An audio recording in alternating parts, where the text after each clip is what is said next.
અરે તું ધુંધુકારી બોલ્યા, એ ભાઈ હું પ્રેત બન્યો છું, હે ગૌકર્ણ મને પ્રેત યોનિમાંથી મુક્ત કર.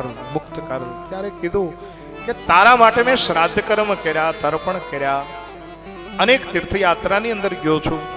ત્યારે પ્રેત યોનિમાં રહેલો ધુંધુકારી બોલ્યો કે હે ગૌકર્ણ આવા 100 શ્રાદ્ધ કરવાથી પણ મારી મુક્તિ નથી. શું કામ? બોલે મારા પાપ એટલા છે, તું કાંઈક કર. ગોકર્ણ મહારાજ કહે છે કે સવાર થતાની સાથે હું વિચાર કરીશ. આ બાજુ સવાર થયું, નદીની અંદર સ્નાન થયું અને વહેલી સવારે ઉદય થતા સૂર્યનારાયણના રથના ઘોડાની લગામ પકડ્યા અને કીધું કે મહારાજ મારો ભાઈ મુશ્કેલીમાં છે, મુझे क्या करना चाहिए, मैं सुझाव चाहता हूं.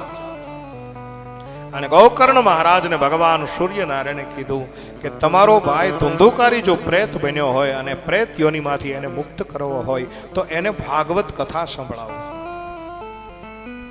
સૂર્યનારાયણે સુઝાવ આપ્યો અને ગામની અંદર આવી ગામનાને ભેગા કરી અને કીધું કે મારે એક ભાગવત કથા કરવી છે, આપ સાથ સહકાર આપો.